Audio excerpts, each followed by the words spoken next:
I wanted to put that as a first read. And it doesn't look like it's in this package, or even though I sent it. Okay. So we need to strike that, or we can do that during business. I'm not sure which that would be. My parliamentarian has a funeral today, so Mr. Hunter, do you have an idea what we would need to do? We're not voting on it today, correct? No.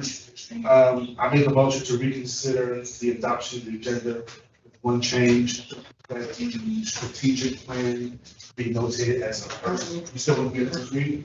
Well, the materials aren't in the package. That's what you want. It's been sent out previously, so. Yeah. So you still want to be a first read? We can do it as a first reading. All right, so I make a motion to reconsider the adoption of the agenda with one correction. Well, we should do that in, should I do it all together? I make a motion to reconsider.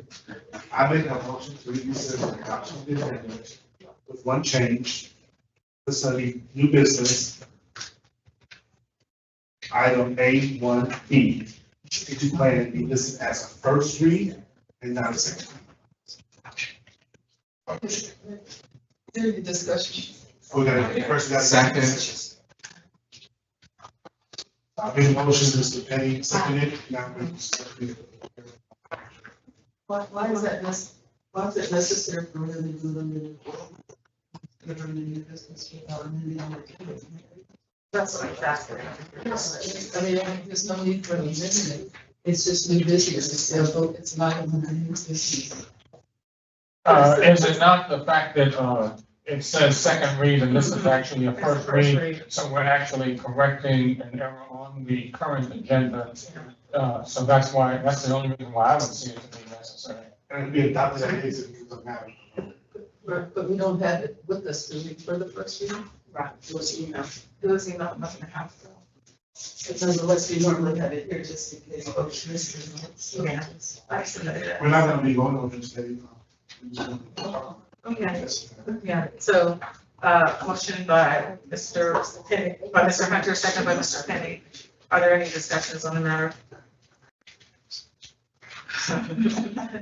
Any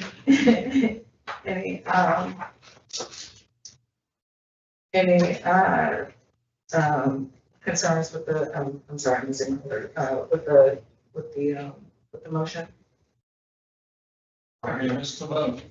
Unanimous consent, thank you, you all. And also want to continue, before we continue forward with anything, just wanted to congratulate Mr. Thurman and his wife. They had, in addition to their family, they welcomed a new baby daughter into their family. They're very sweet, so. 2 years. Yeah. I counted for it. Who did that? Can you turn this last name? Likewise. Second, by Sing it. All right. Is there any public comment, Mr. Wu? No, All right, thank you. Nope. Um, I had a public comment. Oh, okay. Go ahead, Mr. Martin. The ordinance that I mentioned during public comment the last time, 25-0-13-13, I believe we should as a body weigh in on. And at some point in this meeting, I would like to make a motion that we refer to committee. And I'm not sure when. I could do it now or I could do it later. I just want to make you aware of my intention to do it.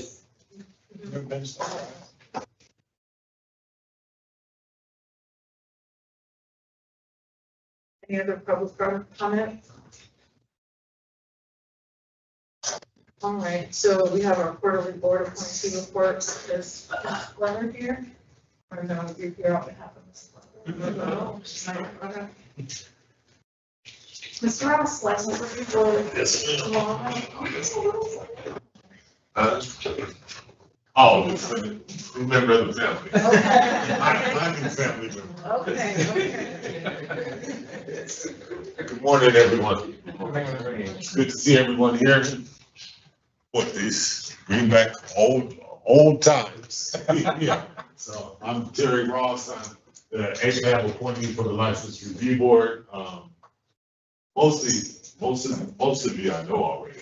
Anyway, for those of you that are not with, I was first joined APAB in 2015 as a representative in the and I was with APAB for 8 years up until the end of 2023, which your vice chair, Lisa Steins, so nobody stepped up and took my place as representative for MPUT. MPUT isn't terrific, we like to say. But I still enjoy very much representing APAB for the licensing. And so I'm here this quarter to report to you guys what's going on. As you all know, navigating the city, navigating the boards, navigating the protocols to engage the different aspects of government is a skill set, and no one is born knowing it. There's very few manuals that tell you how to do it. And so I'm here to answer any questions and help you along with the process. Okay. Let's see yes, Christine. Is there anything that, from your perspective, the licensing board may need us to elevate or provide support in terms of, I know there has been culturally, I would say, changes to the board. I personally like some of that to be codified within that board, and also there are some things that I think that could help elevate the strength of the neighborhoods being used. Yeah. So is there anything that comes to mind that you would like to bring to our attention that you can probably highlight? Well, if you have a dispute with an application, you definitely want representation down there before the board. Just putting it on the input sheet and sending it to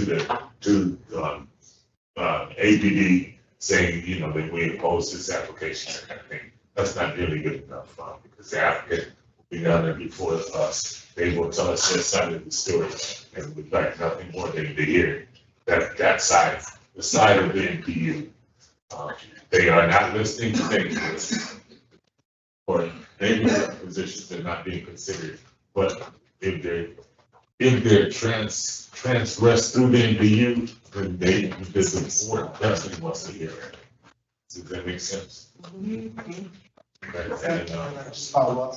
and then you guys can always call me if you have any questions. But I will tell you this, when you do call me, you do not want to discuss talk about scenario, because I don't want that where I have to step down and not vote on the matter, so you don't. Yes, Lord. Can you give 2 or 3 of the compelling reasons why the board has generally found in favor of the community versus the applicant? Yeah, and it's actually pretty simple. It's according to the ordinances in the books. And so if. Chapter 10, correct. But if an applicant fails to maintain cleanliness, orderliness, and public safety within the establishment or around the establishment, those are good grounds, right? But then what you want to come in is with documentation. The APD has incident reports that go back some 10 years, 10 plus years. And so you can pull the calls to a location or the calls to an address, those kind of things, and come in and emphasize the documentation to support your position. In addition to photos or. Yes, photos are helpful as well, yeah.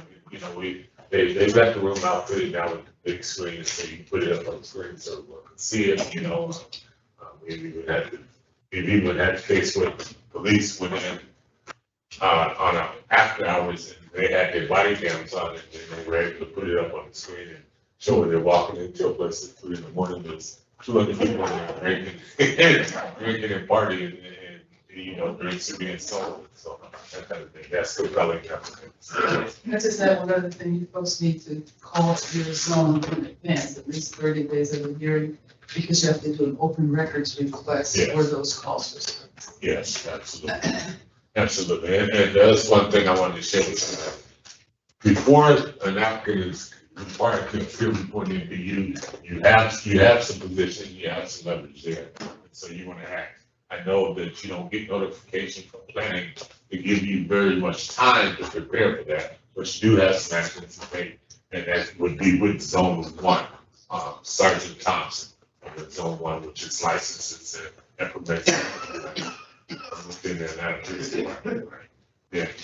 Post into their pyramid for NPU, and that's when you reach out to the license review board, where you can get your opinions in there as well. But the LRB only will hear from authorized representative of the NPU, not just any member of the NPU, that kind of thing. Our board here is very adamant about that, yes. Eric has his hand up. Oh, okay.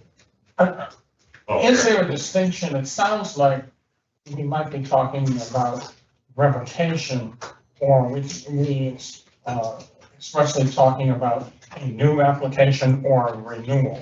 Are they all three the same? No, they're not the same. Okay, because it sounded like you were talking about revocation at first, and then you said application. So that sounded like it was something new, which would either be new or renewal. And he makes a good point, John. Revocation does not come before us. That's handled through APD license and permits. Right? Okay. And so revocation very rarely comes before the board. So it's application, renewal, failure to renew, those kind of things. And did you hear due cause as well? Yes, you do hear due cause as well. Yeah. Machine?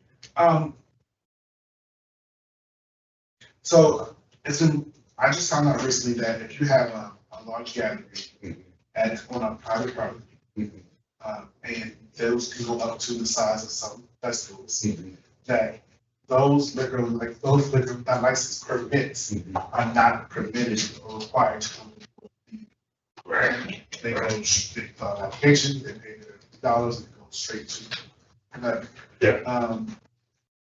What do you think there's a temperament that you think that can be depending on as the city is growing, things are changing, events are moving from being centralized in certain areas. Do you think that there is a temperament to at least look at those rules that they covered in the last iteration of ATEC 3? Yeah, that's three. That is something of concern. An area that I live, we're starting to get. It's taking on property. Well, yeah, I mean, it basically segregates the community, right? Yeah. So I would say absolutely, that that's something that should be considered, but of course it doesn't. The license review board has very little weight on that. You know, APD licenses and permits has even less weight, and that would be the city council as well as the mayor's office. I had a follow-up to that. Yes. Since we're having a lot more events in the city coming in the future, is there a limit on how many permits are given into homes? I know, like if 3 homes on that street want to do parties, is there a feet boundary or a number of permits that can be given for private parties? That's a good question, and I believe that would be a zoning ordinance. Okay. I'm sorry, Lynn? You're right, that's not an LRB. Yeah, That would be that would zoning, be zoning. okay, Yeah. thank you. And it was the zone, it was restricted in the zoning ordinance. Then it is, all right. Just like Mr. Martin and Ms. Yeah, 2 short questions. Number one, as you know, in the past, I've had a lot of trouble getting documents to work. And I think it would be super helpful if there was an established procedure for doing that. Because if I send them to Sergeant Thompson, he not only doesn't read them, he throws them away. Which is really not a good way to communicate with the board. As you may recall, we had that one application where he said, oh, if only I'd known that fact, I would have arrested this guy instead of getting him a liquor license. Yeah, But if you right. read the document, you would have known it. Right. And then the other is this ongoing issue with bars and nightclubs licensing as restaurants. Has there been any movement at all on that? No, there hasn't. It comes before us. Yeah. And it happens often. But what we need is documentation to show that they are not actually in the category that they applied for. Yeah, I mean, but the problem then is, if that's it, then the problem must exist in the code definition of restaurant. Yeah. Because in order to prove they're not a restaurant, I would have to have copies of all of their invoices. Yeah. Which Well, aren't even public record. that would be one way, but also, if they're a restaurant, then they're required to report their accounting for the the percentage of drinks versus food, that kind of thing. So that's one doc. But they're allowed to just say that, as opposed to, here are my invoices. Well, yeah, but they have to have a certified accountant. Ah, Yeah, the books are sent in each year, audited, right? oh, Yeah, so audited by that's CPA. that's a public record I can get via FOIA request? Absolutely, yes, yes. Interesting. Yes, we have access to that. Okay. Sorry, Question for Spencer, what is the percentage of sales that they are capped at, or is there a percentage of sales for those convenience store? Yeah, but I'm probably not going to answer that question. believe it's Or that. you don't know what it is, or you do? I don't know. Okay, and Tim's question, isn't that a Lowe's application versus an LRB issue? Yeah. And both of those, There's Which office is of the special special events, events. which has always been committed to community and NPU. Why is that, you know, so I guess that's why the mayor's making a big buck. We're not on TV, though, right? Yes, actually, I didn't want to interject, but to be, I didn't want to interject, but your meeting is streaming live. The television monitor is not working, but the meeting is streaming live. That's why. The alcohol component does go to the LRB. The alcohol sub-permit does go to the LRB. It does come before the what are you LRB. talking about? So the Lowe's application is the master application. If they're selling alcohol, that's. Right. Right, if there's alcohol involved, it does come before the LRB, it does not go before. So, It goes to the LRB for purposes of approval or denial, is that what you mean? for recommendation, I support. Or recommendation and then, okay. We're an advisory board, so our recommendations are not. Still always goes to the mayor as a It final. always goes to the mayor's office. And so that's one thing to remember as well, if we support, if the board supports an application that the community is opposed to, the next step is to go to the mayor's office. That has the mayor, not to someone. Yes, That would be great. yes, yes. Just one comment. biggest touch screen. Annual accounting. I didn't know what you could do that way. Several of us have had situations where the LRB puts No minus stipulations touch. on, they approved it, they put stipulations on the applicant in terms of, you say you're going to do this, you say you're going to do that, your auditing reports should show us that. One thing I never found out is who actually gives the auditors? Is that the LRB, or do they go to another branch of government? They go to zone. They go to, Thompson? Yeah, APD, licensing. And they actually do the reviewing of the auditing. Well, I don't know if they do the reviews, but they have. So my primary question was, who follows up? So you said your revenue, your wine sales revenue is only going to be 5% of your total gross income. But you can't tell the board that you are what you're going to be selling food wise. You get this stipulation from the LRB.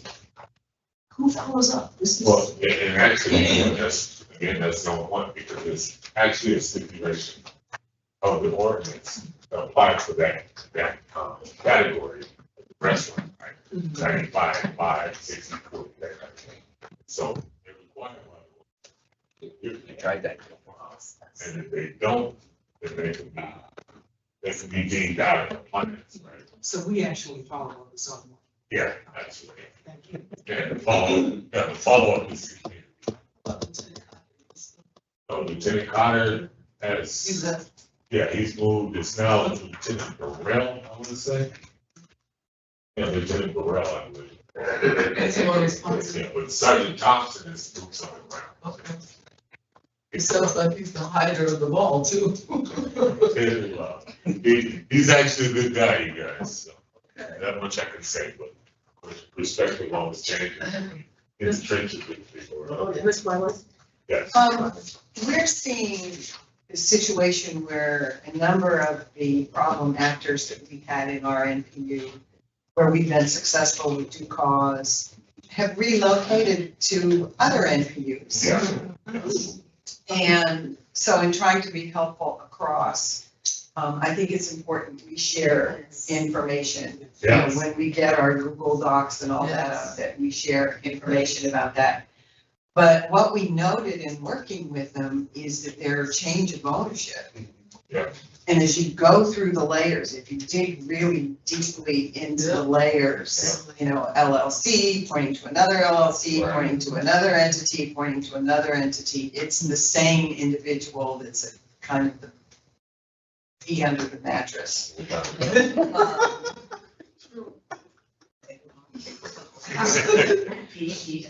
PEA, yes.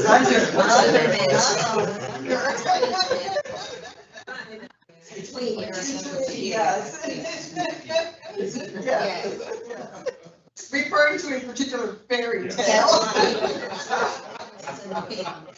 All right, so now that we've got that on the record and for all to see on YouTube. How do you understand that? I mean, is the board aware of that? The board is aware of that change, yes. When the organizations come before the board with a change of ownership, right? Of course, the board wants to know why the change of ownership, what's motivating the change of ownership. Right. Ownership. And they do have a feeling they've had any problems in the past. So again, that's where the weakness of the alcohol ordinance laws really hurt the city and the residents. That's one of our biggest concerns are the bad actors, right? Folks that have the licenses that this shouldn't happen at all. Like I said, the guys that, when APD walks in the 3 in the morning, there's 200 people in there, they're still charging $25 at the door and serving drinks, right? APD comes in after doing the buy in a bus, and the owner runs to the back of his office and locks the door. Right? I mean, that guy should not even have a license, right? So, and a change of ownership, it'll be the same, we know it'll be the same people in the same organization, but when they put in a new application, none of that will be mentioned. Right, and oftentimes it's a person who's never held a license before. Yeah. So they come in and say, Very much so. I'm new with this, I'm Yeah. getting into the business, and I'm a good person, and Right, and you so never see them again. the best way to combat that is the community come in and let us know that that address has housed the bad actor in the past, right? And to do the best you can to make the connection between the new applicant and the past bad actor. Because like you said, a lot of times the connection is there. It's actually- Terry, then that investigators who can GCIC, NCIC, we don't have that. It's- To vie with that office. Where you know this, that's how this work works. you No, know but what I what mean? we're saying, in regard to the disadvantage. Yeah, thank you, Lisa, yeah, but I'm sorry. What she is saying is a very valid point. The point is the investigators lie within that office. The NCICs, they have real Yeah. teeth for being able to dig into backgrounds that we don't have and find those relationships. Which is absolutely correct, but they're also bound and restricted by the laws and the city ordinance. right? No, but what you said is once we bring that to their attention, then they have a duty to look further. Yeah, once that is brought to their attention, I would think that, but I don't know that for sure, but I know I that, hear you. I know that the missing link is the community. Community is the one that to bring it all together, you know, so it won't happen with the Atlanta Police Department, it won't happen with City Hall, that kind of thing, it'll take somebody investigating and bringing all the documentation together, bringing it bringing it to the attention of licensed and permissive social workers. Which, like I was saying, that's how this work works. I mean, at times you find yourselves in rooms with $1,500 an hour zoning attorneys trying to figure out what's best for your community. And it's not so much what that attorney is telling you, it's what the facts are telling you. You gotta know that this is how that work works. So, that's one of the things we used to pound on planning about, it's giving us that kind of high level support, you know, so. She's ignoring me right there.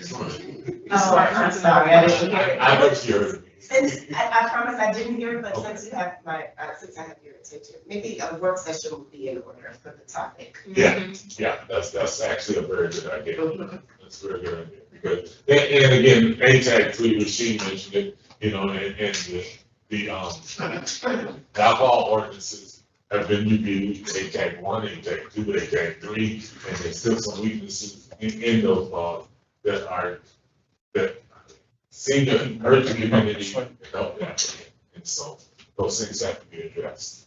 Yeah. You have a question, Mr. Martin? Well, it's more to the room, really. I don't know if it's unique to my experience in MPUD, but I find it's pretty easy to tell the bad actors by which lawyers they show up with. But that's actually a very good point, Jim, right? We're familiar with the board as well, but everybody has to be treated equal. That's the way this works. This is America, right? And so I mean, you know, we've had attorneys come in and use the term "you people," you know, and it's, the board members, we all look at each other like, okay, what's that code for? You know? But the attorneys, they get our admiration when they do their best and they do their due diligence for their clients, right? And so it's not automatic because so-and-so is representing. You know. But to direct everybody to chapter 10, there's a whole section that speaks to grounds for denial. Absolutely, yeah, absolutely right. But again, that's the weakness of the alcohol ordinance. Yeah. You know, if they have not been convicted of a felony and if they are not up on charges, they pretty much qualify, and they can pay the $5,000 application fee per bar. They pretty much qualify. Even if they're in cahoots with someone that you know is problematic. It's, the thing is, we've seen it happen, right? Of course, I mean, I just. Yeah, we've even seen applicants come before us with felonies, right? And APD has investigated them, confirmed that this person has been convicted of a felony. However, they determined that this time it should be bypassed, and then the application comes before us. And so he says, okay. Because it was a little felony? We're staying. It was a dental felony. Yeah, there you go. Says the judge's husband, right?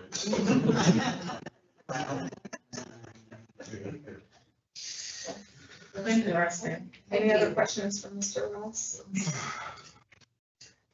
As always, we greatly appreciate you. All right, thank you guys. I appreciate you. Every Saturday morning, you guys are here still grinding it out. Like I said, I used to do this back in 2015 and, you know, and there were many before me as well. So, It's called pro bono. but we get the swag though, right? They don't We miss you so much, we kept you here for ad infinitum. Yeah. It's good to see everybody. Thank you. And again, feel free to call me if you have any questions. Like I said, there's no specific application. Thank you. All right, thank you. Are you ready to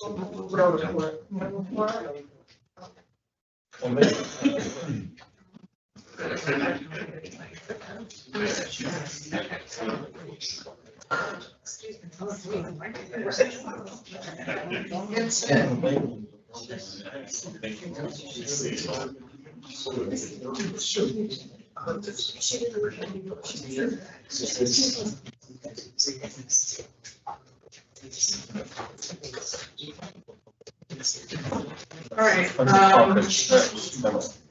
there's no reports for BCG.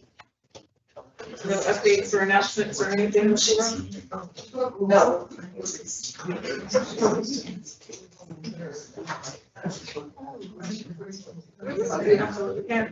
Dr. Wise has a question for planning.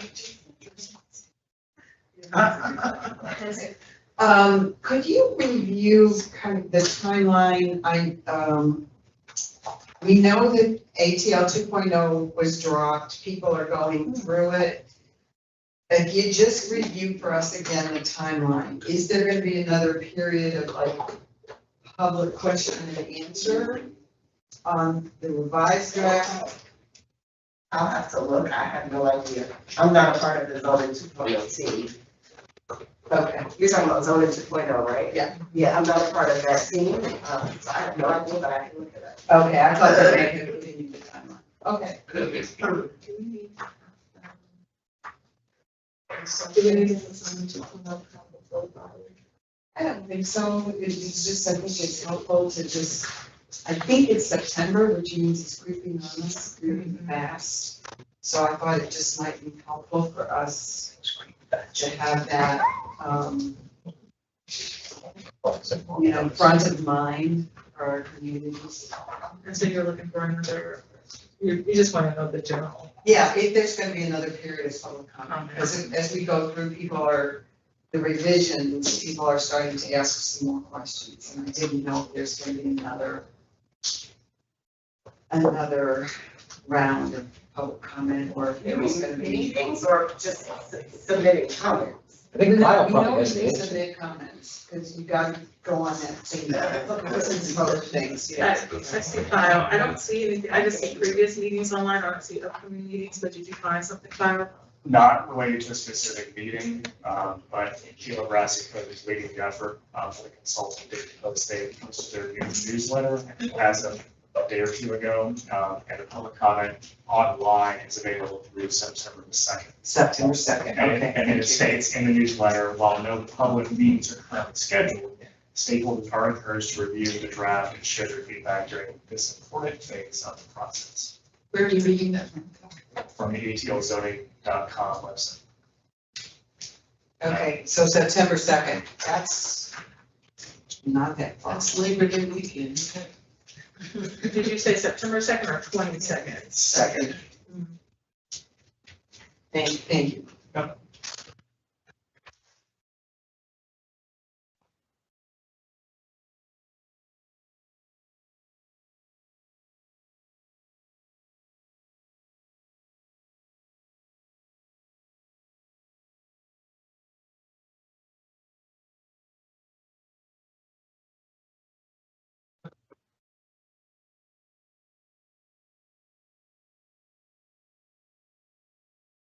for that. Any other questions for Department of City Planning? All right, seeing none, let's move on. We are for Senate committee reports, bylaws amendments. I just want to apologize to Mr. Hunter. Last month, I said second read, even though it was the first read, I submitted it as the first read, and it was on the agenda as the first read. So this today is actually the second read. I have not received any of their feedback or comments about the amendments outside of what we discussed in our meeting in June. So are looking for a motion regarding the bylaws or request for those. Well, there were no suggested changes based on comment last night. Or changes last meeting. Say that again. Were there not any suggested revisions that we need to talk based on comments from last month's meeting? Those are the only ones. Actually, based on the comments that you all had, which Yes, the ones that we talked about. Yeah. We haven't revised the whole document. That's right. Oh, yes. Yeah, revise the whole thing, so it's based on what we discussed. And if you accept those, then we can move forward. If not, then I don't know. Yes. I guess, I'm on. We want a new printed version. no. So I know, no, you said no one sent these in, but there were, I thought, comments that I remember myself made, the successor made. Even though we didn't send those in, we made them at this meeting. I was wondering if there were any revisions as a result of the comments that were stated. Yeah, that's what I said initially. Besides those comments, those were the only revisions that were. And they can address in the update. Yes, Well, no, this isn't, you don't have a copy of anything. You don't have a copy of anything in front of you. We don't have any materials right now, so, we just have to go on what we discussed. And we can push this to next month if we need to, so we can have that in front of us, but, I do want to make sure that you all have the opportunity to submit any feedback, place comments if you haven't received any additional information via email, phone call, text. So I'm not trying to turn this into a committee session, but if you've read this again and you're like, hey, this is sticking out, I'd like to address this, then do that now, because otherwise, besides those couple of changes that I have written down, and there won't be anything. Could you just brief us on what the changes were? But, go ahead. So it's in my perspective, I don't want to come up with it, I was glad I have printed amendments to the bylaws. That's such a foundation document, before we consider on. So if we want to, I mean, all motion that we can. Make sure we have the versions of with us, because. I agree, I totally agree, you don't need that at all. Thank you.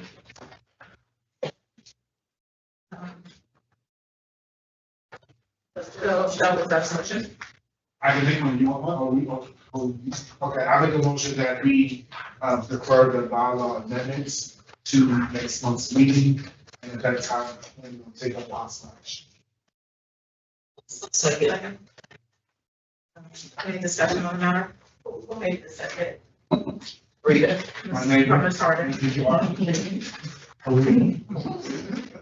So pursuant to the earlier amendment of the agenda, that kind of just undid that, but that's only because it's a salary and not a person. That's a different agenda item. Specifically, that's. Oh, no. Okay. And I apologize for that, we'll have it together. But we're here now. Huh? Sorry. We're here now. So there's been a motion by Mr. Hunter and a second by Ms. Harden to defer voting on the bylaws amendments until August. And is there any other discussion on the matter? All that motion include us having it. Yes, absolutely. The date of that? On August the 19th, is the final project. August the 16th, excuse me. Third Saturday. And if you have any,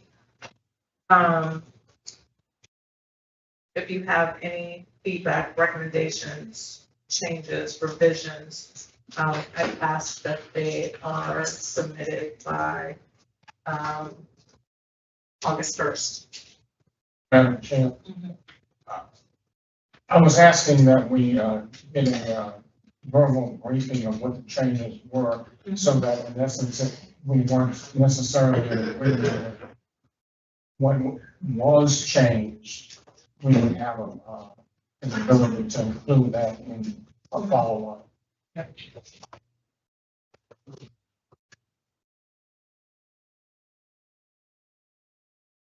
Look under officers, second page, vice president. There was a revision to include that the vice president is the successor to the president in the event of the president vacating the office. And then on the 1, 2, 3, page 4, under resignation, there's number 3. It says if an officer resigns from the board, such resignation shall be effective as of 15 days of notification. The president shall appoint and it said a member to fill the remaining term of the officer. We were to strike a member. I'm sorry, where are we? Under resignation, okay, number 3, if an officer resigns, is that what we are? Yes. Okay, thank you. Well, you have them electronically. We'll have them printed again, revised next month. Gotcha. I understand that. But I was just saying, in the meantime, we will, the president shall appoint, and then we need to include a mechanism for election that's earlier in the year, and require an asynchronous ratification. Regarding succession. Yes, under resignation, yes.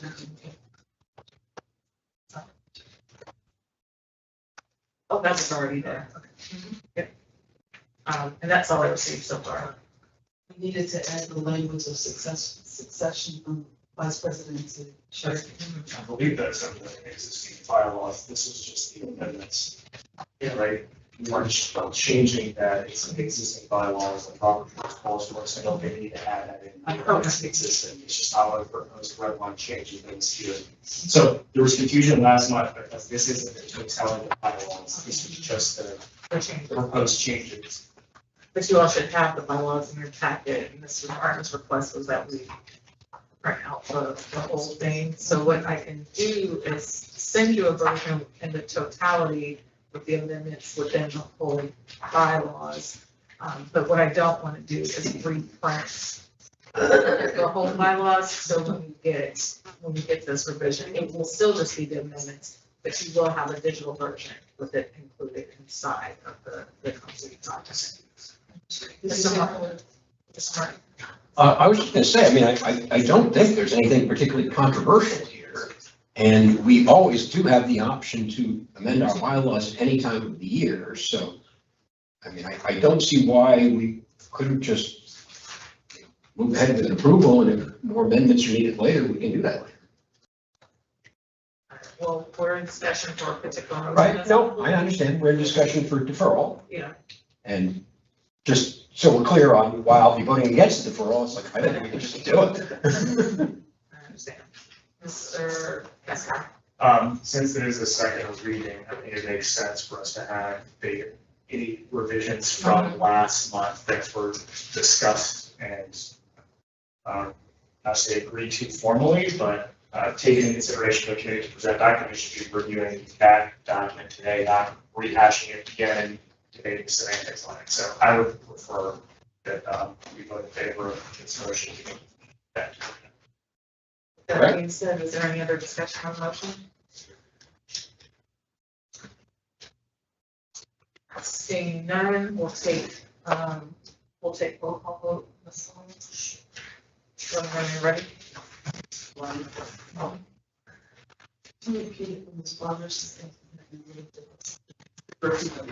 No worries. Will you repeat the motion? You don't. I made a motion to defer to next month, and also that we be provided a copy of the amended bylaws in writing. And that we should take up possible action on those bylaws next month. In writing or electronic? There It'll was a just- it'll be a stipulation. plain- It'll be a plain amendment document. You ready first, Ms. LaRue? Ms. Stein? Yes. Ms. Leeper? Yes. Dr. Wallace? Yes. Mr. Penny? Thank you, Bert. Mr. Kessler? Yes. I would do your first name, Mr. Weed. Yes. Mr. Barnett? Yes. Ms. Berenger. Thank you. Yes.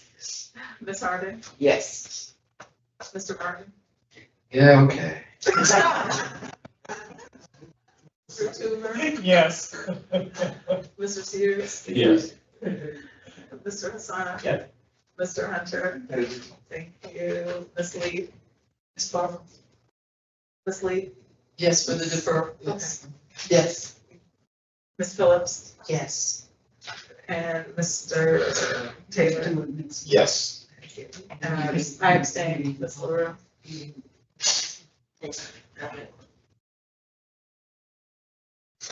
All right, so, the vote passes.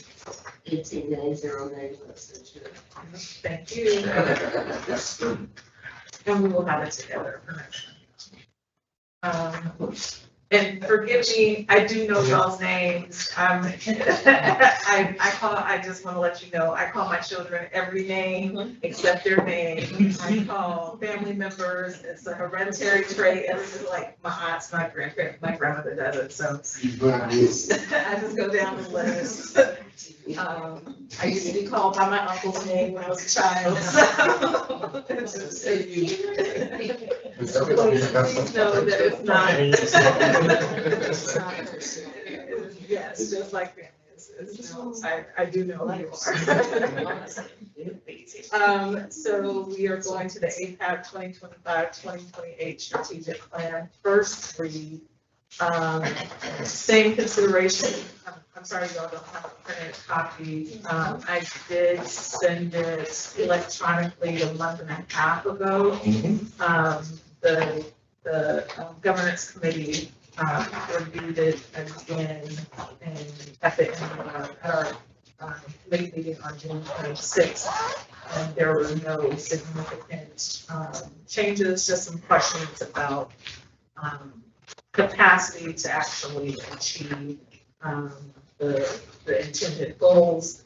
And so if you look at the document, I know you don't have it, just realize providing some framework. So when you do look at it, you have this framework is that this is a 3-year strategic plan. And so while it seems very broad, the idea is to address the outlying goals in a timely manner, scaling up, and there are outlines for the pieces that we would address year by year to scale up to achieving the goal.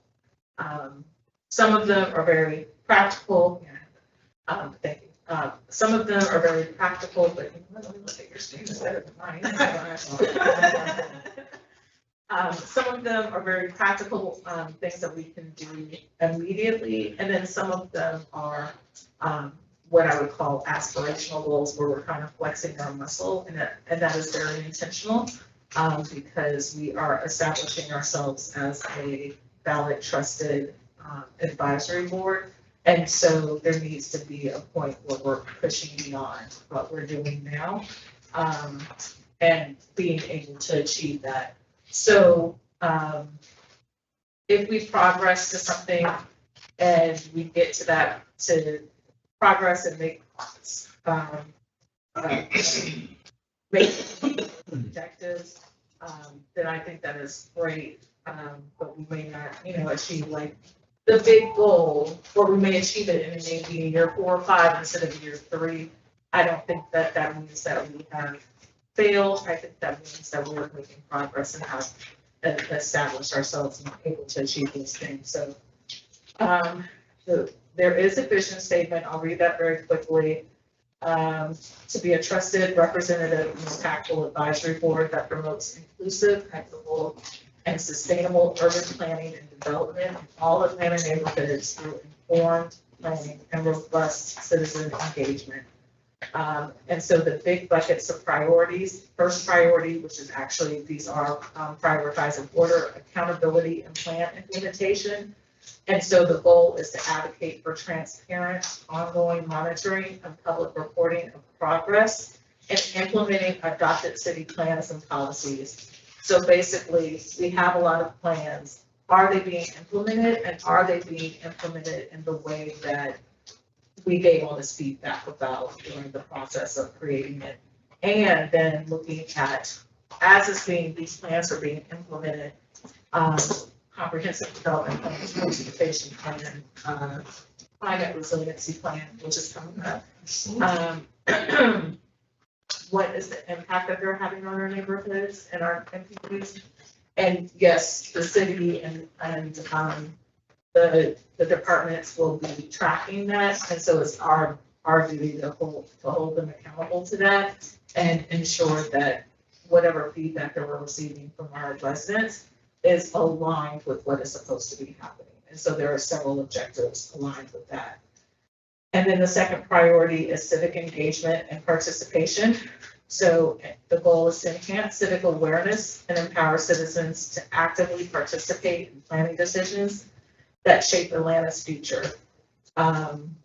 So this is around, that's pretty simple. The civic engagement, objectives around MPU policy inputs, engagement strategies for major citywide planning.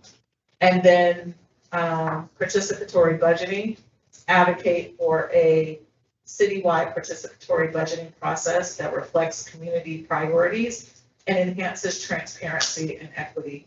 That is part of our participatory budgeting. Isn't necessarily part of our charter, but providing feedback on the city budget is. And participatory budgeting is the act of having citizens actually have a say in the budget. And it's we're looking at beyond that though. It's also what is the process for getting people involved to even give feedback during the public session or our past budgeting session. I believe there was one public comment from all of the city of Atlanta residents, and we need more input and feedback than that. People may actually have more input and feedback. Maybe they gave it to their particular department or particular committee council. But in order for this to be a fair and just process and transparent process, we really need to ensure that citizens are aware of what the process is, know how they can get engaged, and feel empowered to get engaged. And then the last priority is advisory capacity and policy influence. Build APAB's capacity to provide timely, data-driven recommendations and advocate for policies that empower neighborhoods and strengthen citizen participation. So this includes advocating for an office of neighborhoods. This involves monitoring and advising on structural changes to the NPU system, and then building strategic partnerships and enhancing our visibility. And under this is also, like under monitoring and advise structural changes, that would also include things besides what does the NPU system look like, how does it operate, is it reflective of what citizen needs are now, what changes need to be made. That would also be providing advice on best practices. It would also be advocating for a dedicated transportation planner for each MPU, those types of actions. Those are very tactical actions, but just for insight. So since you all don't have a printed version, I'll ask for a motion to defer this to next month as a first read. Mr. Hunter? I just wanted to first say that I reviewed this document. We haven't even invited us part of this committee, and I just wanted to commend you and the team that worked on it and really put together. If you remember, we had that session in Edgewood. We kind of all over the place. This is part of the byproduct of that, and also been a long way. And we have not done this internal work that I've been around this way. I've been around for a while. And so I just commendable and I just want to say thank you. And if you want, I can also make that motion. Yes, please. So I'm still considering this the first read, or do you want to do the first read next month? Let's do the first read next month so y'all can have a physical document in front of you, unless you don't want it, but like I said, we haven't received any other feedback on it, and so I don't know who's actually had a chance to review it and look at it, and I want to make sure that you all have that. I'm comfortable with the body. I am comfortable, Mr. Martin, that it's your first read, only because this document is not, it is easily changed, right? We can't really consider a motion to change it, strike it, whatever. So I will also go to the will of the body. I think that we may not need to postpone the first reading. I suspect, I should say. I don't see anyone give me a face that says otherwise. So, I think that we should expect this to be our first reading if we're motion. And he's very correct. This is very much a dynamic document. This is not a set in stone, put it on the shelf. This is very much a refer to, and adjust as needed according to circumstances. You know, there's been a lot going on in the past year. Who knows what's gonna be happening 2 or 3 years from now. So this is just our guideline for what is our pathway and how do we want to move forward strategically, ethically, and transparently. I like to see people as our North Star. Yeah. Our work should align to this. So, your motion was to keep, well, if it's gonna stay the first read, if there's no. I said the motion. Yeah, so I heard Mr. Martin say second, but there's actually a motion. But we want to put it up on the books. Go ahead, I'm sorry. Madam Chair, refresh my memory, are we, in this document, are we requesting a physical boundary reallocation for the NPUs also? Or is that anywhere a part of this? I kind of remember us touching on it, but I don't remember that being actually included, because I thought it was something that really keeps getting pushed down and pushed down. And I thought maybe we should be in control of our own destiny in that and come up with something that would assist us in defining what we think our boundary should be. Gotcha. What I know of that is that DCP and the NPU team have what is called the Planning Atlanta Together initiative. And that we will be definitely, APAB will definitely be a part of that, as will the NPUs. But that there will be no movement on that, even starting until the end of this year, potentially the beginning of this year. And it's all very cursory, preliminary, getting feedback before even going out to the public. So I don't know what that looks like yet. And Leah has to step out, so that's a question we would have for her. And then we can also, as a body, determine, I think, what we want our role to be. But from what I understand, APAB will have a very integral role in that process. Yeah, I guess what I was saying was, it seemed like we should be more proactive on this, because I think that leaving it up to, we're on camera, I gotta remember. Leaving it up to the various entities, there are different influences, and I think that maybe the APAB body may be more pure in terms of needs of the neighborhoods. Yeah, I saw that loud, Mr. Martin, at the word pure. I like pure, yeah. We'll use the word transparent, and you're. How about noble? Very good.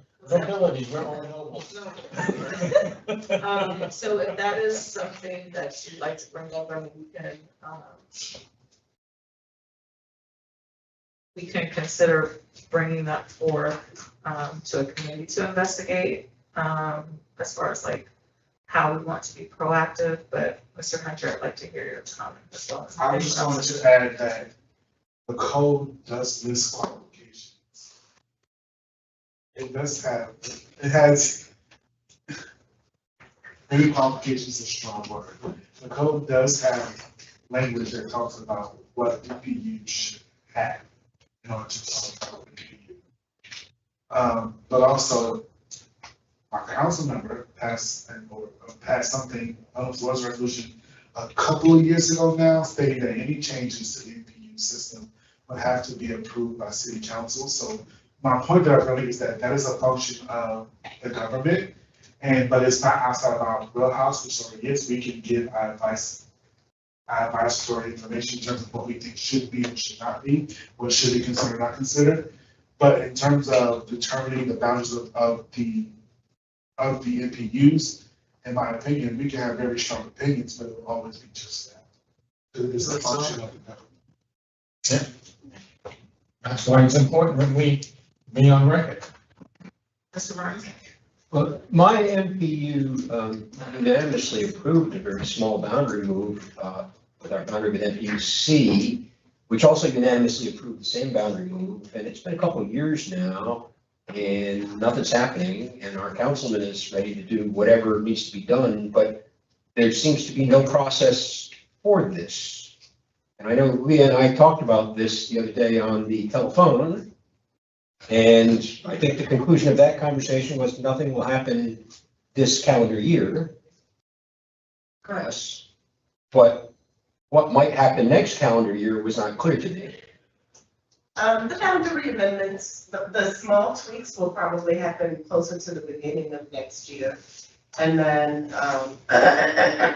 Can you describe the process that will occur when these things finally do happen? so the corrective ones, there will just simply be requesting support from the MPU and from the impacted neighborhoods for those tweaks, the ones that are correct, truly corrective in nature, like a. Okay, but Rasheen is saying that there's something that has already been approved by council requiring any change to go before council. I'm not aware of that. You're talking about, oh, the boundary changes, the paper from 2020. Yeah, that's correct. It still has to be legislated. Okay, so this small change will require a piece of legislation, Absolutely, but that piece of legislation can't happen until next year, correct. and it's waiting for what? For the Planning Atlanta Together work that Ms. Jones just referenced. Okay.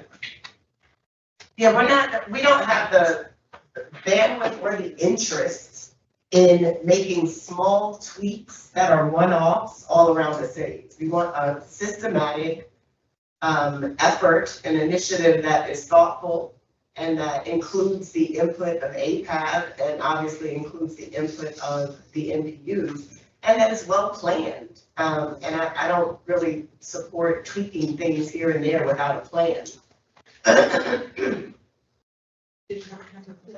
No, there's a Department of City Planning. What would allow community even want to do that? What's the basis? I don't think we should get into a whole discussion on that here, but if Just. a development is built and it goes across boundaries, that is correct. Vis-a-vis the development, okay, Yes. I knew it had to be something. That's one such example. Yes, we have people with homes in 2 NPUs, like the boundary goes through their living room.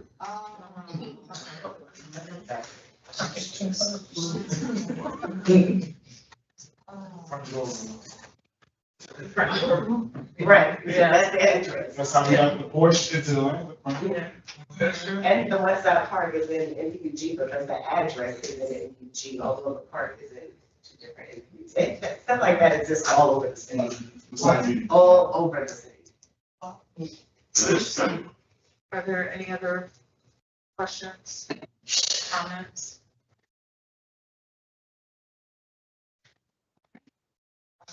Seeing none. Same deadline, please submit any provisions for the strategic plan, feedback, comments, by August 1st.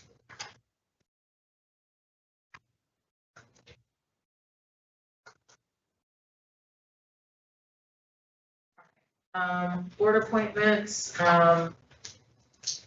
thank you, Ms. LaRue. She did confirm that we have 12 appointments for Beltline TAC. And so with the ethics board, the OIG, Beltline TAC, we will definitely have some people in front of you next month. I'm being very meticulous for a reason.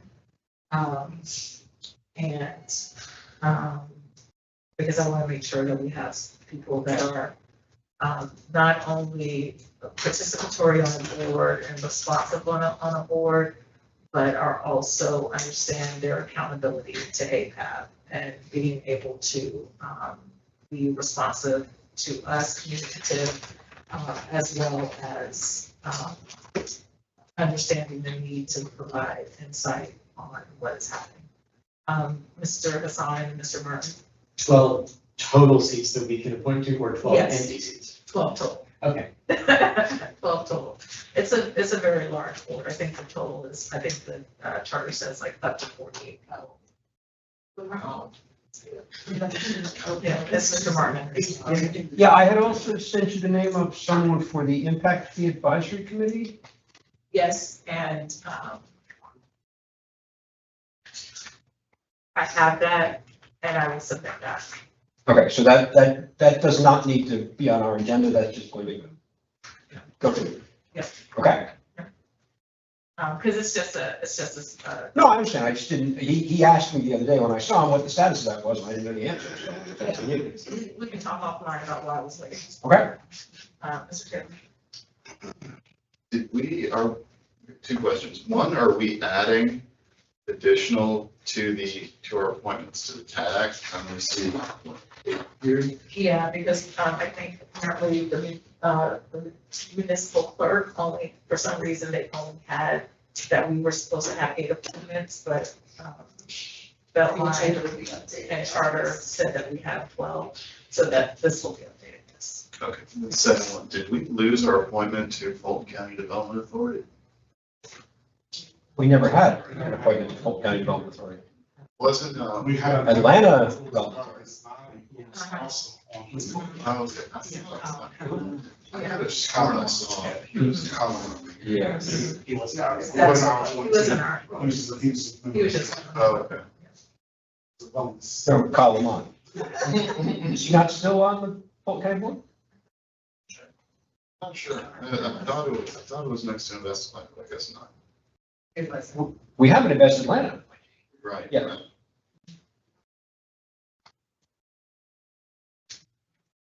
All right, and then you also have your, any other questions about the board appointments? And remember, if you have anyone else that you'd like to be considered, please have those names to me by July 25th. Yes, ma'am. We have a few people that we've been speaking with, but they asked if there's a description of what the requirements are, what the obligation is, how often the meetings are, and kind of what they'll be asked to do. Do we have a little blurb for that? Yes, trying to remember. Yeah. No, for, like how often do they go? Is it like an all-day meeting? Is it? I think they. Is it the first I think they. thing? I'd love to send this to We can Mark. give them there is one. Okay. Yeah, they just want to know what their obligation Yeah. will be. Say that again. What was that? Just in terms of timing of the OIG meetings, I think they changed substantially in the last bylaw, so I couldn't. Not sure what they are.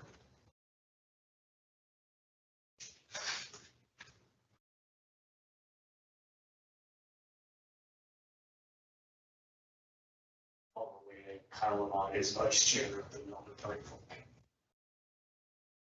Still serving. Because his appointment was from Natalie Hall, who's no longer in office. I didn't know if he'd been reappointed since the election or, He has a term, right? yes. So we do have honor of all of those. It's not, it's on the office of the chair.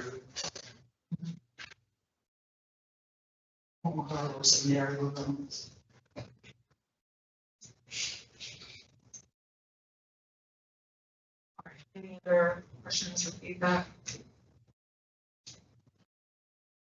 And remember, July 25th, please, if you have any other person that you would like for consideration for Beltline, CADAC, Ethics Board, OIG. Beltline TADAC is 12 appointments, so I don't anticipate that we'll have all 12 appointments in the next couple of months. So that is definitely rolling, but if you have anything, especially for ethics board or OIG, please have those by July 25th. And policy committee, Mr. Kessler.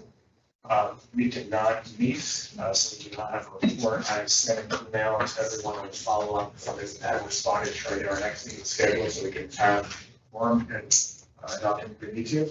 So, hopefully there will be a report next month, but once we get a date set, I will make sure that I can circulate to everyone. And before we move to quality of life, or probably in conjunction with it, we did receive a report from Mr. Moran, our, one of our ACRB appointees for MPUs G through L, and so I'll forward that to you all. Mr. Hunter? It appears that Quality of Life Committee was also on vacation this month. But I will be, sending out, if I may, this announcement, another dual or some type of poll to make sure that we can sync up our meeting schedules, because, I want there to be full participation on that, so, look out for that, retool our meeting day so that we can get out to the session. Thank you. We received a report from one of our appointees, I'll forward it to you. So when you get.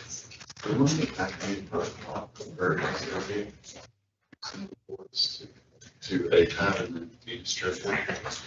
Well, some people I think have been doing it, but we can make it do it. Yes, it's just an executive director's report is available in. It's been recently, so I should check in Mr. Wilkins' directory. I'm sure you'll love this. Our reps. I don't think he did one this month because they didn't think they had, they went to public safety training facility, we went to site visit, and they also just, they did the hearings. He does an executive director's report, monthly regardless of where we meet. Yeah. Okay. Yeah. it's Maybe that's I mean, usually our rep sent it out. She sent it to us, so I haven't seen it. I haven't seen it either, and I don't think I've received it in a couple of months, which is odd, so thank you for bringing that up. Mr. Yeah, I had mentioned earlier my desire to refer 25-0-13-13 to committee. I think probably Quality of Life Committee would be appropriate for that. We haven't got to this. Oh, I'm sorry, I was don't bring it up under new business, so I was bringing it up under new business.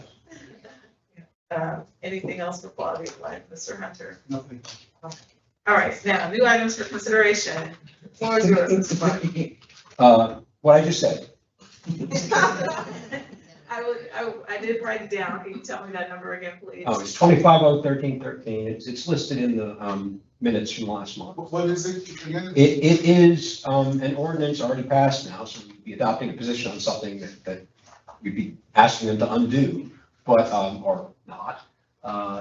Waiving the requirement of affordability for publicly subsidized student housing. Say that again? Yeah. So in general, if you get a public subsidy in the form of a tax abatement from a development authority, you are required to include a certain amount of affordable units within your development. And what that ordinance did was it waived that requirement if your development is student housing. So is the idea that the housing is already supposed to be affordable? The Are idea, these like the dorm style or with the individual leases? you mean, why was the ordinance passed? Or why do I object to its passage? What was the reasoning for waiving the affordability factor? Are they already considered affordable? No. The rationale, and it was pretty weak, that was put forward in the whereas clauses was essentially a combination of this abundance argument that more housing is bound to make more affordable housing, combined with this isn't really what we had in mind when we made the affordable housing requirement in the first place. Those were the two sort of interwoven arguments in the whereas clauses of that particular ordinance. The consequence of that ordinance is that it's giving away a lot of public money for nothing. Ms. Leeper, did you have a question? I was listening intently, so just want clarity, perhaps on why you're saying we need to address it. You said they're giving away money. Yep. What do you mean? Okay, so are you familiar with how the development authorities, in particular the Fulton County Development Authority, does business? I mean, okay, so backstory then, because backstory is important in all this. They grant tax abatements to developers. So a developer comes in and says, oh, I'm doing something wonderful. And they say, well, we'll give you a discount on your taxes. And that discount amounts to 25% over 11 years. Okay.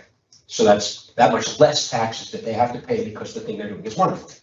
And the Fulton County Development Authority, by practice, considers anything and everything wonderful. So if you're a developer, you can go there, say please, and get a couple $1 million of public money. Now, the affordability requirement is an impediment to this.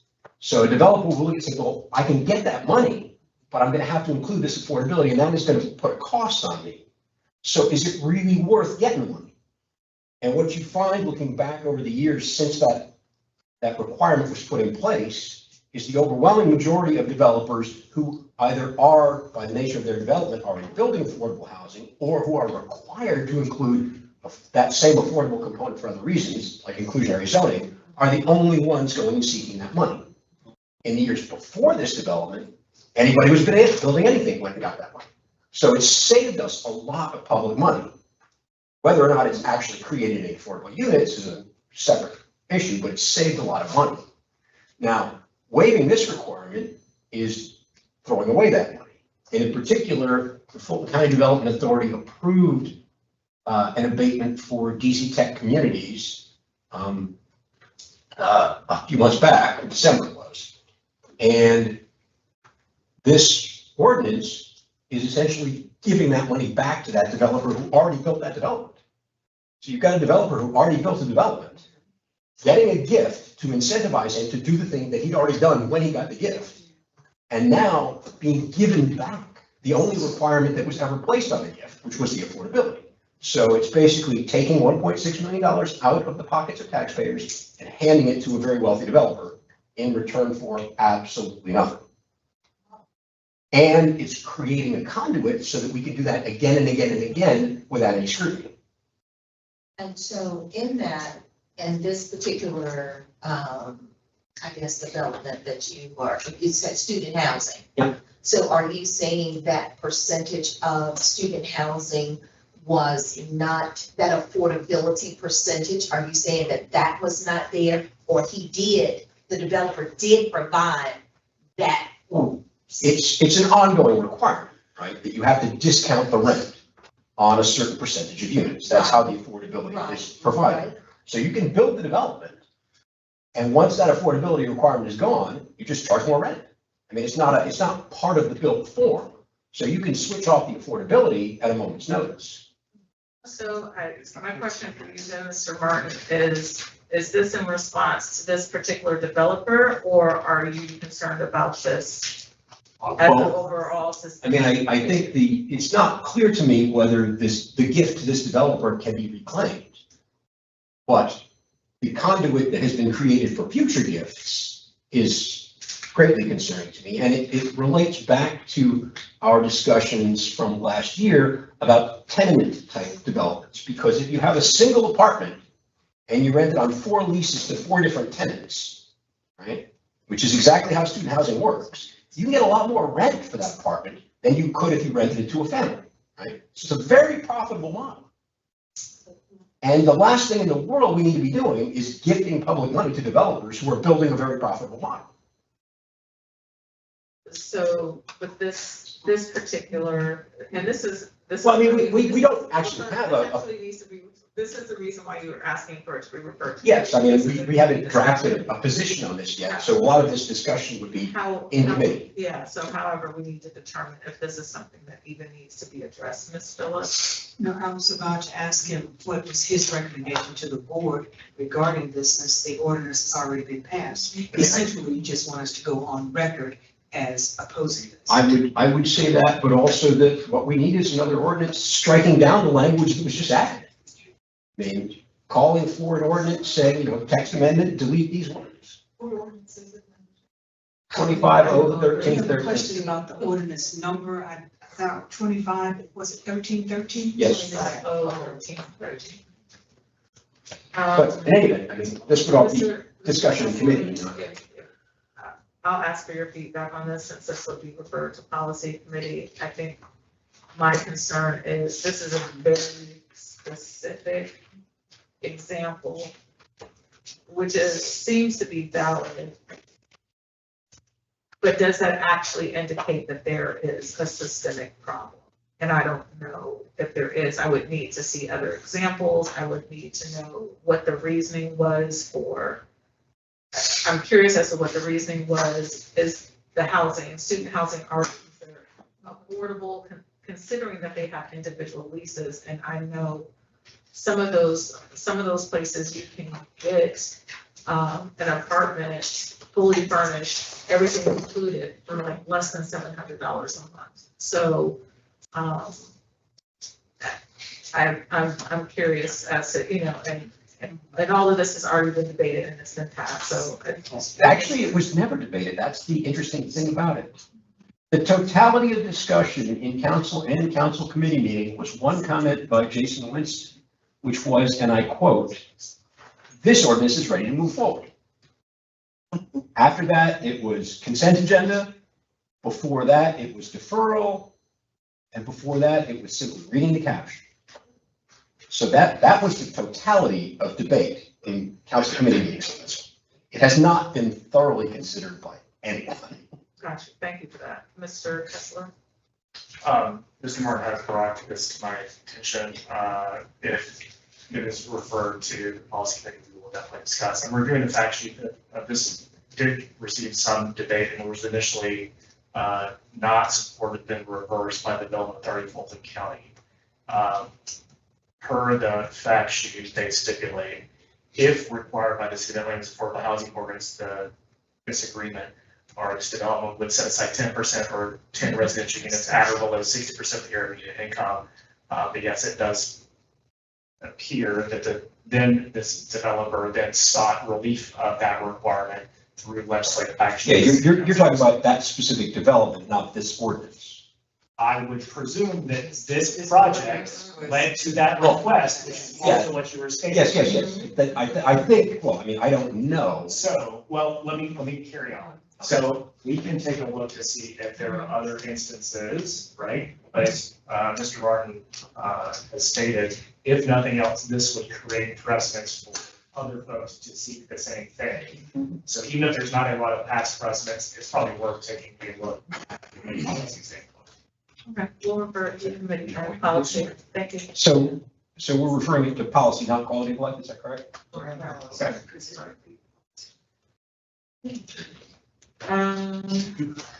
Any other new items for consideration? Did you all want to think through this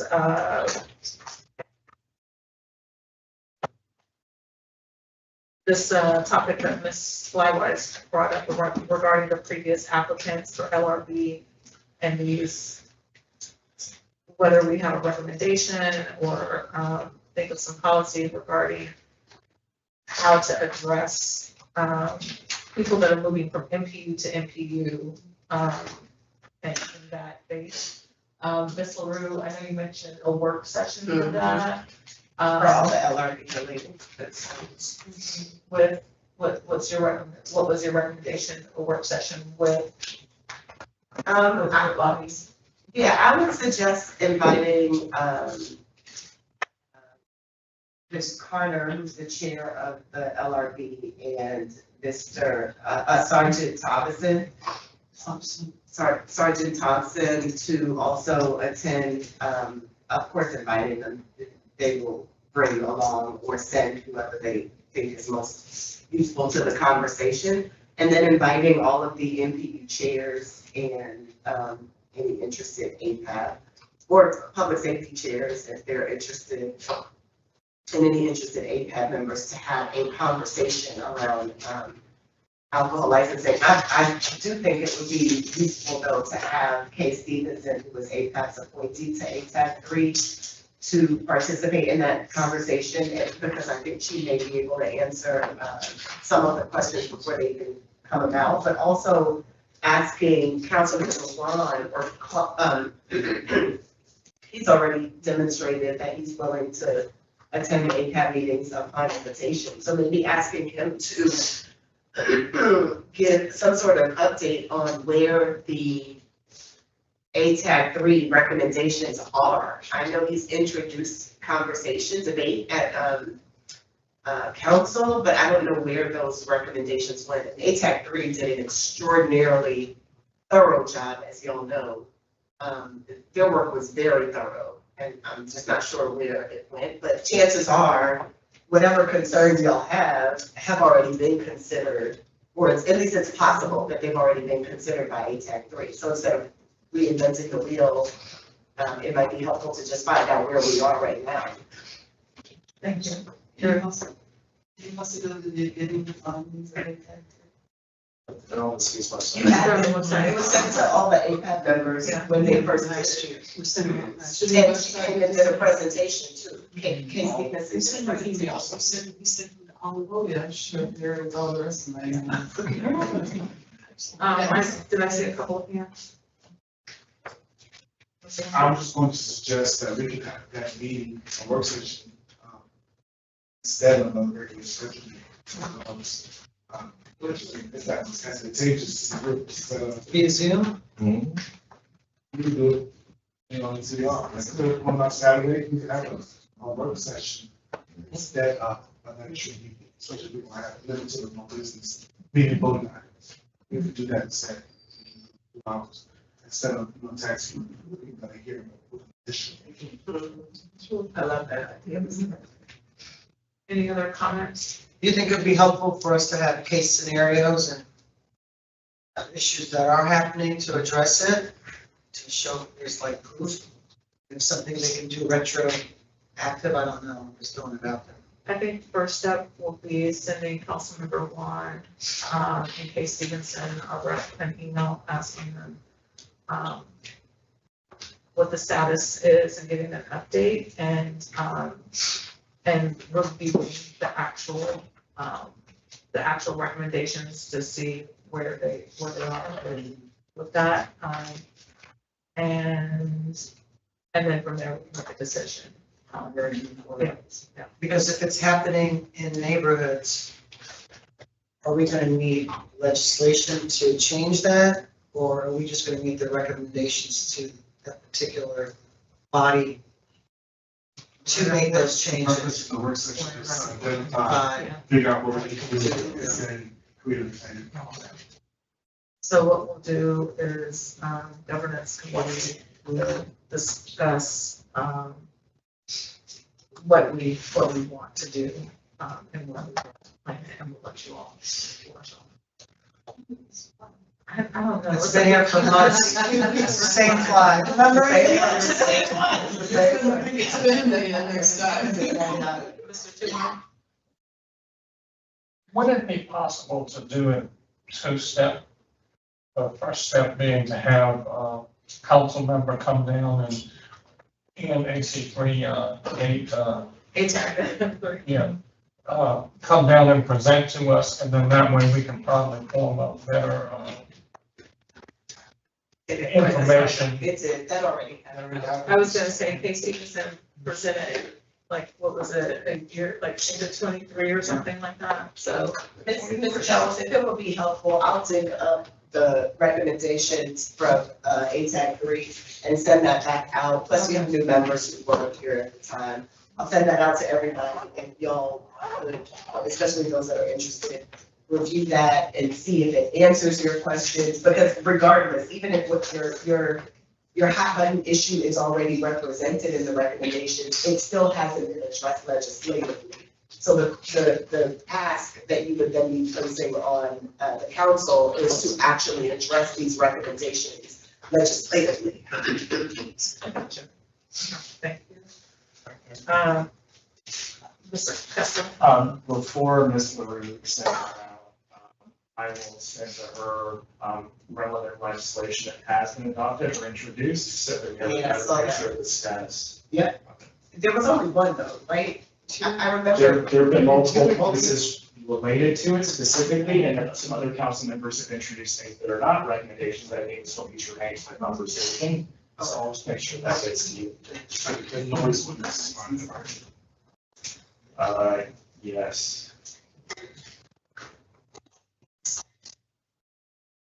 All right, any other new items for consideration? No, all right.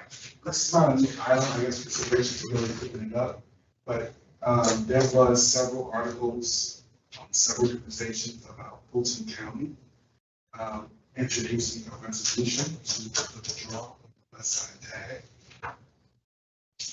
And I know we have been sending correspondence to the LI and other groups seeking information. That conversation seems to be growing at different rates, and I know we have been engaging in it here. I think that we should consider to get a breath to figure out what's going on.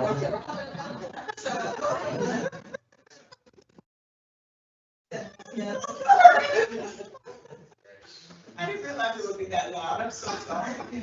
Listen, now, It was only 7 to 6. As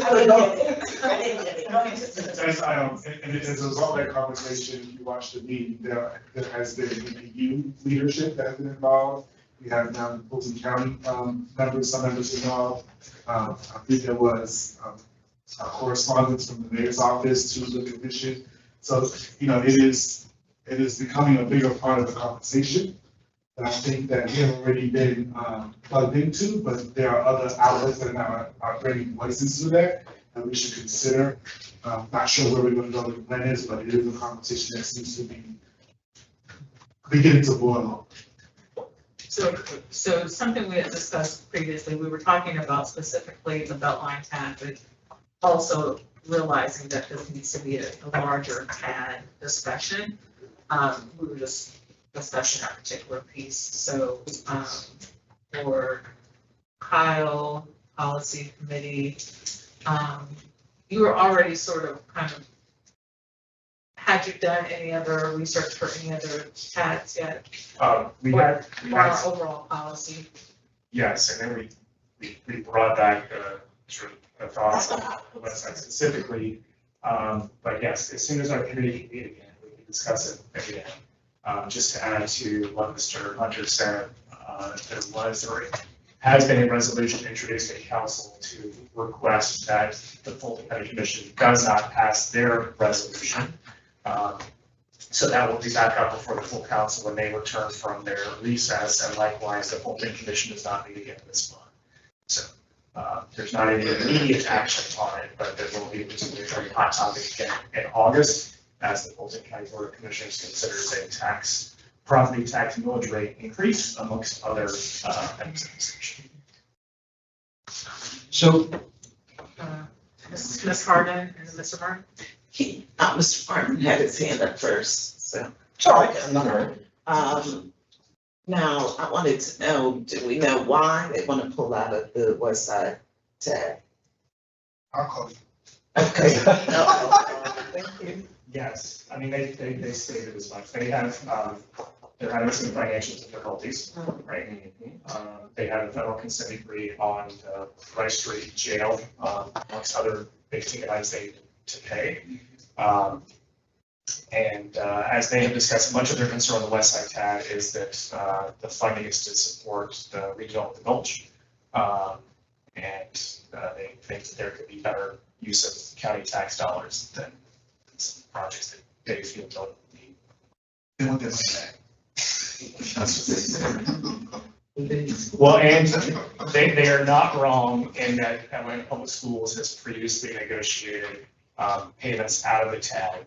And when Fulton County agreed to the extension of the TAD, they agreed that they would be able to decide whether or not their money was going into future projects. And it appears that only have they received retroactive notice of authorization from Invest Atlanta and then like wanting to get confirmation on it. And there's debate back and forth, difference of legal opinion between the county's attorney, Invest Atlanta's representation, the city of Atlanta's, exactly what Fulton County can withdraw from. So it is. So Kyle, was that, I know it's unique to the west side TAD, the county's ability to opt out of projects. That was part of the extension of the TAD back in, what was it, 98 or something, or was that part of the Gulch deal? It was prior to the Gulch deal. It was part of it, so that was part of the original TAD extension. Yeah.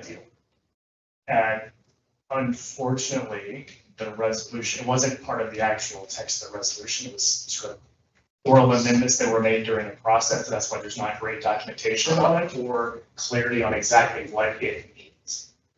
I mean, because I was curious about how that ability relates to the Gulch deal, which then came later, because the county okayed the Gulch deal, did they not? But there's open debate whether or not it's Fulton County has the ability to not support future bond issuances. Okay. Or it's on a project by project basis of money, including excess increment that's in the TAD. Well, and that's sort of what I was getting at, was, is the Gulch a project or is it many projects? And you will get different legal opinions depending upon. Okay. who you speak to. Yes. Ms. Lieber? My question has nothing to do with that. No, that was fine. I was about to say, this actually sounds like a wonderful policy discussion. And you all your meetings. We want to give a tease. You get an announcement of when that meeting is. And remember, you don't have to be a policy committee member to attend. However, the only voting members are those that are assigned to a committee. And with that being said, Ms. Gurlow, before I get to your question, is please attend your committee meetings. Do not leave your fellow APAB members to bear 2 or 3 people to bear the brunt of all the work. If each of us take a little piece of something, it will make life so much easier and facilitate things. And, you know, you all are representing your own views. And so it is very important that we also hear your voices and the representation that you have so that we can make full and well-informed decisions. Ms. Lieber. Yes, thank you, Madam President. I have an ask. I don't know if this is something that's already out here. My ask is, I would like a compilation of the 7 major plans that have been presented throughout NPUI's the Comprehensive Development Plan, the Zoning 2.0. I think it's about 7 of them. The Climate Resiliency Plan, the Zoning 2.0, the Atlanta Trails, Plan A. I think there are about 7 plans that have that the citizens are asked to be knowledgeable of. I would like something that gives a brief synopsis of each of those plans, perhaps a small map, if it's a transportation plan, or just something, whether it is a 7-pager, whether it is I need something or desire something so that when I'm speaking to the constituents, I don't know about you all, but when we are having a meeting, if we're talking about zoning 2.0, if this is my transportation committee is dealing with the transportation plan, I would like for them to know that here we are talking about this particular document are about these particular plans, which includes MARTA, the regional trust. It's an educational piece. It's not just a flying blindly. And if we have something that comes before us, then we're able to say, this is what we're dealing with, this particular plan, but all of that is not in one place, to my knowledge. And so that's what I desire before I go out to, pull this together myself, because I would like for it to be very simple. Oh, we're talking about zone 2.0. So this is what it looks like. These are the objectives, and what's specific to my NPU. It's a tool. So I know you can go to the websites, there are fact sheets, descriptors, like all of that information, like you can go past meetings, see all the documents. They each have their own website though, there's no. Right. I don't want to do that. Yeah, I don't want to do that work. What you want Put it in to ChatGPT. I don't want to do that work. I would like for that work to be somewhere that says, we have 7 major plans that we're dealing with within the city. Here you are, right here.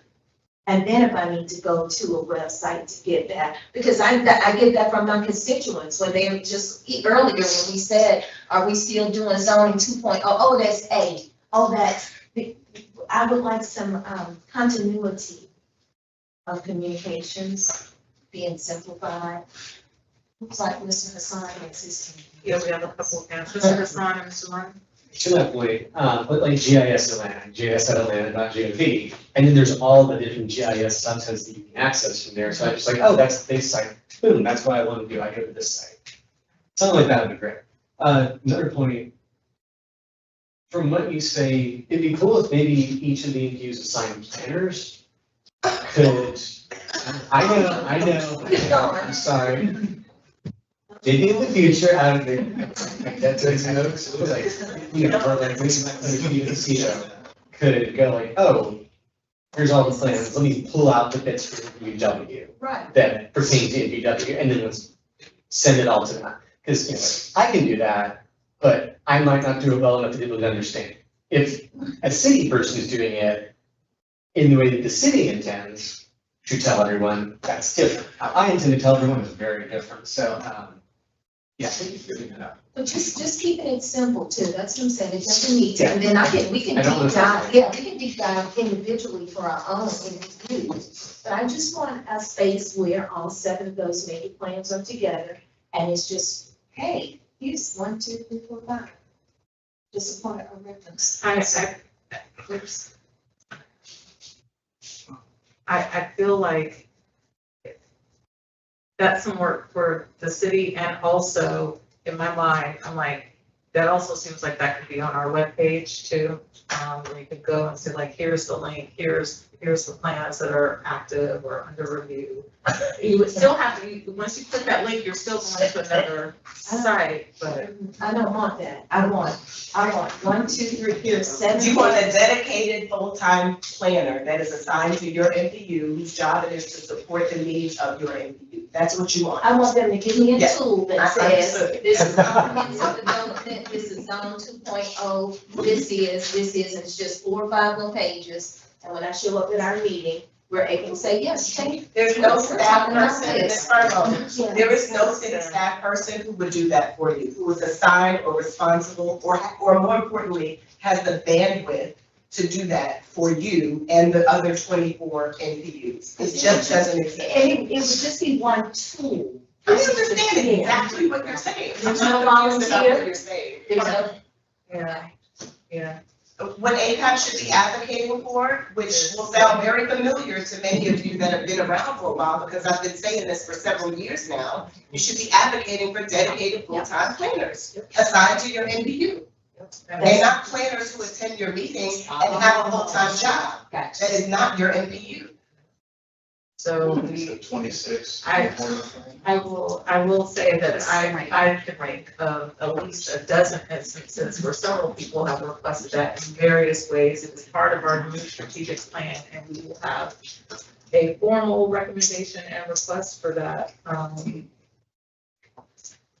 but we also have to have budget for that too. Okay. You're saying that? We can discuss it. Mr. Martin? Thank you. I think It's fine with the things. Is that being referred to? It's part of the governance, but it's already in our strategic plan. It's I already. mean, her specific requests. Because you're looking for the documents associated with whatever that would be, correct? Yes. Or like a cheat sheet of what's going on. Okay. Right there, Right there. right there. Can PR make that happen? Y'all got some money? No. Or some time, or some time. Or some time. Okay, well, I wanted to put it out there. It seems as though it could be a favorable tool for each of us. And so now that I put it in the atmosphere, I'm certain that it shall happen. Can we, Mr. Hunter, not to keep adding more to your plate, but can we refer that to quality of life? I'm just saying, because we're already working on the unified calendar. And so this could be a part of that, yeah, because we're talking about streamlined communication. It's for what she's. Yep, and we have a co-chair for it too. But I'm not the co-chair. Yes, ma'am. Whatever this is, you bring it, you own it. You're not gonna be alone, we're not gonna. I know, was that strategic? Did I just line up your strategic plan to get us? Okay, all right, all right. It's our homework to do. Listen, we share. Mr. Martin? I think that it's important to keep in mind that zoning 2.0 is a different beast from those other plans. That is a rewrite of our existing zoning code, and it's going to be law and it's going to be enforceable. And these other plans are aspirational, and what's going to happen to them is they're going to get adopted into the CDP. Right. And one of the things that we had discussed previously is the fact that when things get adopted into the CDP, they don't go somewhere. They still exist in their original location. And so it's difficult sometimes to tell what is and what isn't a part of the CDP. Right? Okay. So like the Trails Plan was adopted into the CDP by council. But that doesn't mean you can now go to a CDP website and say, look, there's the Trails Plan. It's still on the Trails Plan website. Right. And so there is not a one-stop shop for all the things that have become part of the CDP. It's just this weird sort of far-reaching. So you're just validating my ask. Well, what I'm saying And is, I hear what you're saying. what I'm saying is, if Everything back to the comprehensive. yeah, if there were nothing, and not zoning 2.0, because that's not part of it. But if there were, right, but if there were somewhere, the comprehensive development plan and all of its little appendages that have been added to it over the many years. Yes. That itself would be an improvement over the current state of affairs, even if there were no executive summaries and cheat sheets and whatnot. I'm in a good place. Thank you. Were there any other hands regarding this topic? Any other items for discussion? Motion to adjourn. Nope, so we have a couple of announcements. Governance committee meeting via Zoom Thursday, July 24th at 6:30 p.m. Policy committee and quality of life, you will announce your meetings. Just to let you all know that Gooder is having a community preview. They had their ribbon cutting a couple of days ago at 381 Edgewood, where we have our meeting in March at the Edgewood. There is the small marketplace, affordable marketplace, that is open, and the community preview is today from 12 to 4 p.m. At 381 Edgewood. And so just wanted to make sure to get that announcement, because to let you all know that. And then the community resilience plan, the climate resilience plan. Was that being postponed? Is this on? I saw something. Oh, I'm sorry, climate resilience ATL, July 29th, high energy burden, roundtable at Metropolitan Library. I'll forward this to you if you haven't received it, but again, there's a climate resilient ATL meeting on July 29th at Metropolitan Library. And there's no time listed.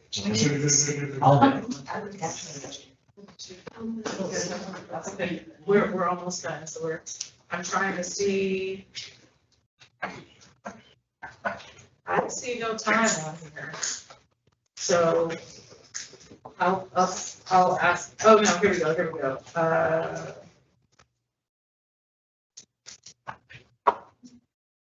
From 6 to 7:30.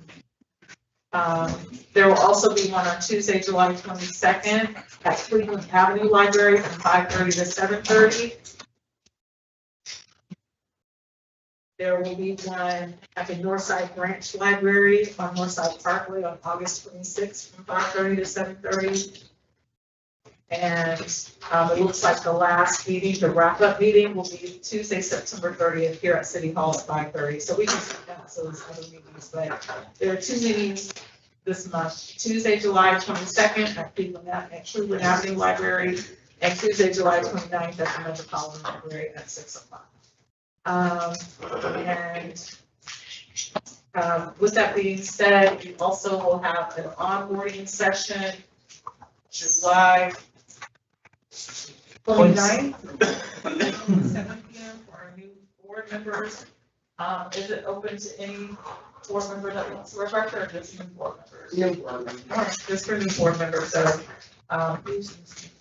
July 29th from 6 to 7. So, any other meetings or announcements? Hearing none, is there a motion to adjourn? Motion.